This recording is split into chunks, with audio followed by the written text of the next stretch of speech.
Alléluia. Écoute, nous allons nous attaquer aux esprits des tombeaux. Alléluia. C'est une révélation. La manifestation des esprits des tombeaux. Les esprits, quand on invoque les esprits des tombeaux, c'est-à-dire au niveau des cimetières, qu'est-ce qui se passe? Vous allez voir, lorsque Dieu va transporter Ézéchiel en esprit jusque dans la vallée des ossements desséchés, il a vu, alléluia, il a vu des ossements, et en voyant cela, on lui a dit, tu vois ceci, ça représente toute la maison, ça représente toute la maison des enfants d'Israël. C'est-à-dire, ils sont désespérés. Ils disent que nous vivons, mais il n'y a pas d'espérance pour nous. Mais quand on invoque à partir de l'envoûtement les esprits des tombeaux, ça peut te ridiculiser au point que tu sois privé de tout espoir.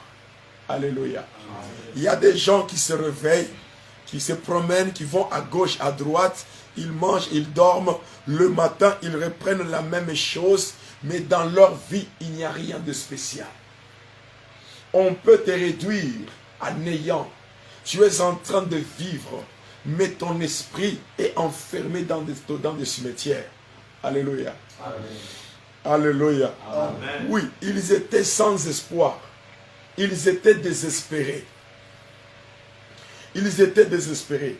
Lorsqu'on invoque les esprits des tombeaux, c'est que on peut déjà enterrer ta vie avant que tu meurs. Alléluia. Il y a des gens qui ont des vies enterrées avant leur mort. Tu es en train de vivre comme une sorte d'épave. Vous voyez, l'épave, c'est comme une voiture qui n'a pas de moteur. La Bible déclare qu'en réalité, dans l'homme, c'est l'esprit. Tu peux être là avec un corps, mais ton esprit est déjà sous contrôle des esprits des tombeaux. Tout ce que tu fais, c'est seulement se réveiller, marcher à gauche, à droite, rentrer pour manger et dormir.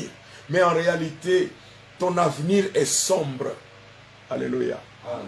Alléluia. Amen. Dieu va prendre le prophète Ézéchiel, il va le transporter jusque dans la vallée des ossements desséchés. Et là, Ézéchiel va voir des ossements desséchés. Et Dieu va lui dire, c'est ce qui représente ces gens-là. Dans le monde physique, ils sont désespérés. Alléluia. Ils sont désespérés, ils se disent, il n'y a plus d'espérance pour nous. Même toi, quand tu regardes bien ta vie, il y a des moments où tu peux te dire, si je meurs aujourd'hui, qu'est-ce que je peux laisser derrière moi? Qu'est-ce que je suis en train de faire?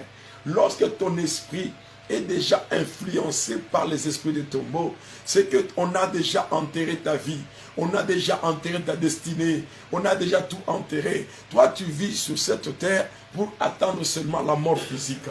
Mais Dieu a dit au prophète, il lui dit ceci, prophétise. Alléluia. Bien-aimé, le temps est arrivé par la puissance de la résurrection que ta vie ressuscite afin que ton existence puisse avoir un sens. On ne peut pas t'enterrer vivant. Alléluia. Amen. Il y a des gens qui sont nés comme des vainqueurs, mais qui vivent comme des esclaves. Alléluia. Amen. Regardez Gédéon. Quand Dieu, l'ange de l'Éternel, va se rendre chez Gédéon, il ne va pas l'appeler de la manière dont lui-même se voyait. Alléluia. Il lui dit, vaillant héros. Mais or, lui-même, quand il regarde la vie qu'il menait, ce n'était pas la vie d'un héros. Mort dans le plan de Dieu, Dieu les voyait comme un héros. J'aimerais te dire, tu peux vivre une vie, toi-même tu es en train de voir que rien ne peut marcher dans ta vie. Mais Dieu, quand il te voit, Dieu ne te voit pas selon la manière dont toi tu te vois. Dieu te voit selon le plan qu'il a tracé sur toi, sur ta vie. Alléluia. Gédéon était là, caché. Il était caché. Mais cependant, un héros, ce n'est pas une personne qui se cache. Alléluia. Un héros, c'est une personne qui accomplit des exploits. On parlera de toi que tu es un héros par rapport aux exploits que tu accomplis. Mais lorsque les esprits des tombeaux sont invoqués sur toi, on peut te réduire au point que tu vis une vie que Dieu n'agrée pas. Tu vis une vie que Dieu n'accepte pas. Dieu ne te voit pas dans la dimension que tu vois. Dieu te voit dans une autre dimension.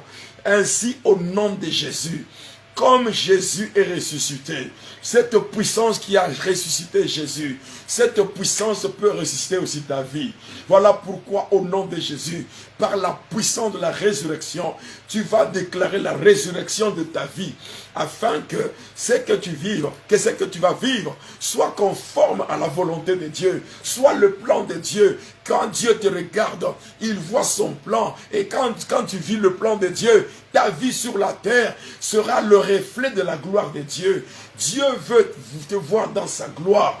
Voilà pourquoi, au nom de Jésus, tu vas refuser la vie que tu mènes et tu vas déclarer par la puissance de la résurrection que ta vie, ta destinée, que cela ressuscite afin que ta vie soit le reflet de la gloire de Dieu. Élève ta voix.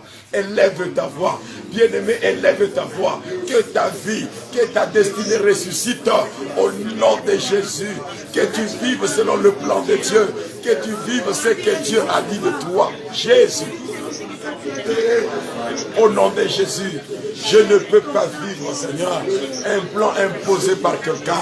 Je ne peux pas vivre. Au nom de Jésus, au nom de Jésus, au nom de Jésus. Oui, éternel Dieu, au nom puissant de Jésus, au nom de Jésus.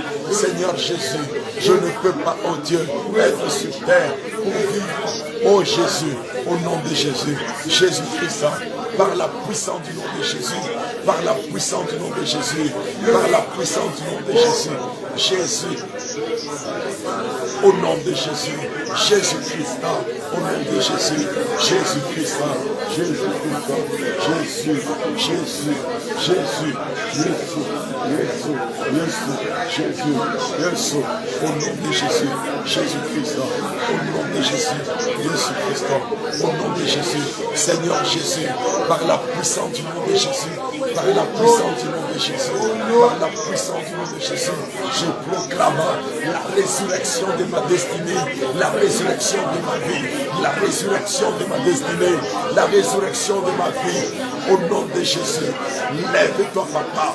Jésus, je prophétise, je prophétise, je prophétise, je prophétise, au nom de Jésus, au nom de Jésus, Jésus, Jésus, au nom de Jésus, au nom de Jésus, éternel Dieu des armées, par la puissance du nom de Jésus, par la puissance du nom de Jésus, Jésus-Christ, au nom de Jésus, au nom de Jésus, je déclare à papa, par la puissance de la résurrection, que la résurrection affecte ma vie, que la résurrection affecte ma vie, et par la puissance du nom de Jésus, par la puissance du nom de Jésus, Jésus-Christ.